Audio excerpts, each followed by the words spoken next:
kitchen. Today we're gonna make some cold brew coffee, and I'm using a cold brew system that I was given by my wife. She got from Pampered Chef. Pampered Chef is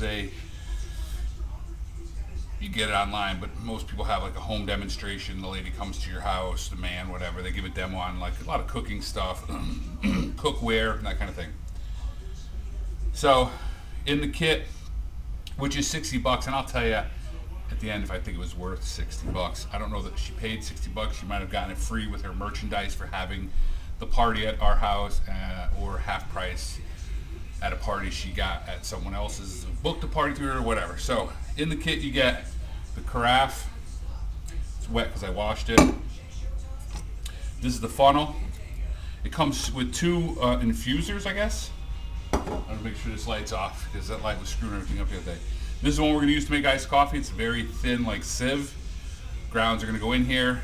We're gonna cold brew it. Cold brew coffee.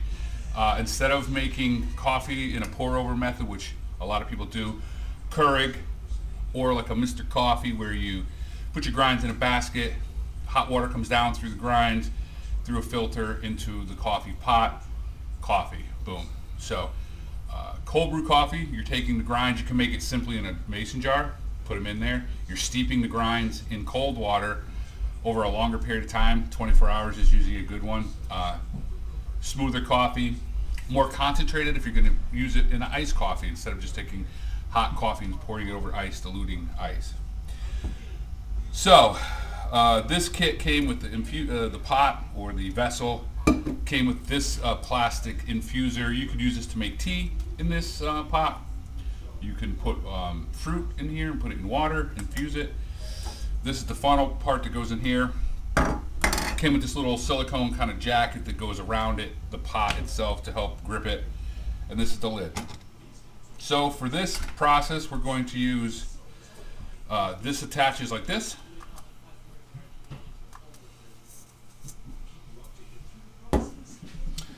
And then we are going to use coffee that you want to make sure when you're using coffee to make cold brew coffee, it should be a little more coarsely ground. In the case of espresso grounds, it's going to probably come through this sieve because that's very fine. You don't want it to do that. Coarse ground coffee, I don't grind my own coffee. My wife picked this up. It's called Cold Brew Lab coffee. It's a dark roast. It's extra coarse ground. I have a scale here. Based on the instructions, they're calling for 80 grams of coffee. I believe 80 grams of coffee is about a cup. Put this on my scale and weigh it. That way I could dial in the recipe if it's not as good or weaker, stronger. So I zeroed out my scale. Smells good.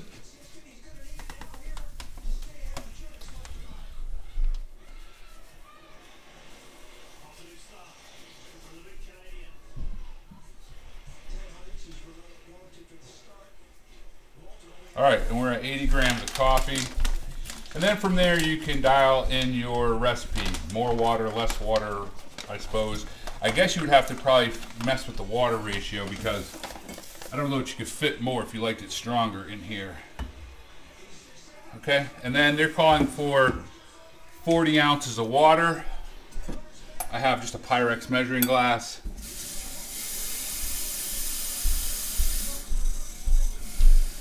This is 16 ounces. We're going to stick this in here. And again, we're just going to steep these grinds. You want to pour it kind of slow, if you can. If you're familiar with the pour over method like a Chemex, you do the same thing but with hot water to bloom the coffee. That supposedly makes a really good cup of coffee. You know, it's a little less acidic. Same thing with cold brew. You know, cold brew was all the rage to me a couple years ago. You started seeing everyone selling at Starbucks, Dunkin' Donuts. Of course, it's more expensive. Like if you get an iced coffee at Dunkin' Donuts, opposed to their cold brew iced coffee. That's 16 ounces of water.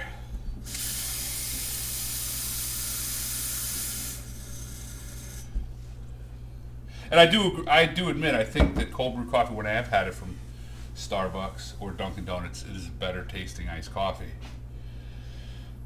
And then we're gonna sit this in the fridge. You could, I suppose, just leave it on the counter. I don't think it would hurt anything.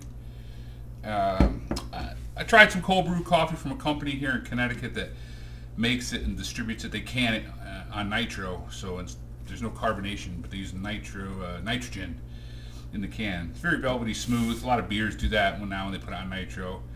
Has a very cold, silky mouthfeel, and they sell a concentrate so that you can, even water it down a little bit.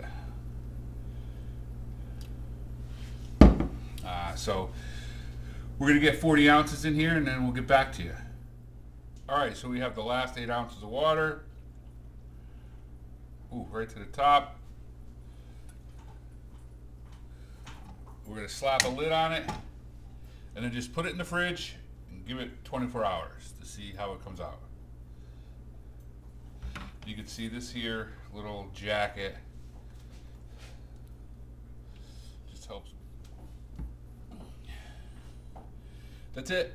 It's going to go in the fridge now, like I said, for about 8 hours. And that'll steep in the fridge for overnight. Not 8 hours, 24 hours. Sorry about that. Talk to you later. Good morning, YouTube. I'm back after brewing that cold brew. I wanted to show you the next day. It's been, I don't think it's been 24 hours.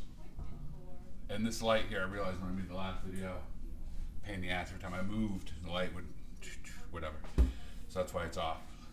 It's a bright sunny day here today. 6 inches, 8 inches of snow last night, so a lot of reflection off the snow. But anyways, let's see what that looks like.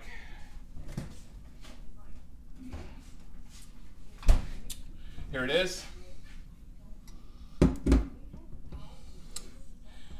And again, I just keep a little stainless steel dish over here to, when I make espresso, I knock out my grinds in here. So that's what I do with this. You can see you take this out, and this sieve, or whatever funnel they're calling it, is fine. So I don't think you're going to get many grinds, if any, that come through it.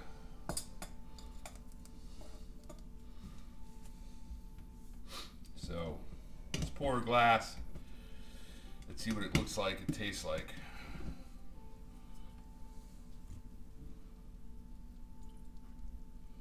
It's pretty clear. Again, I don't really see any grinds in it.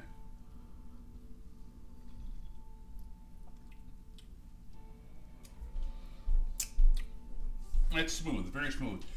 It actually almost tastes a little weak. I don't think it went quite 24 hours. I think 24 hours is the key.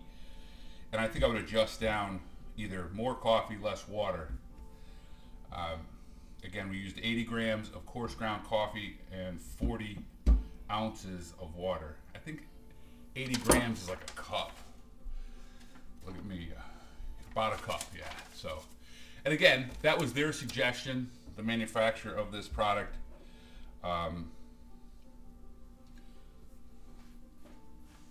Yeah, I don't see anything in it, so this is quite clear. Yep. Like I said, I will probably adjust it either, probably less water, because I don't know that I could have fit much more coffee in that device. But anyways, decent product. Do I think it's worth 60 bucks? No. Do I think cold brew coffee is good? Yes, I do. You can do it. There's many videos on YouTube how to cold brew coffee. Like I said, you could do it with a mason jar and just put your grinds in. You just have to strain it off into something. In fact, I told my wife 40 ounces gets me about 2 good-sized cups in the morning. Like, so 2 days, I might buy another pitcher to transfer this into, and then so in summertime I can have a couple going on. Anyways, enjoy the rest of your Sunday. Peace!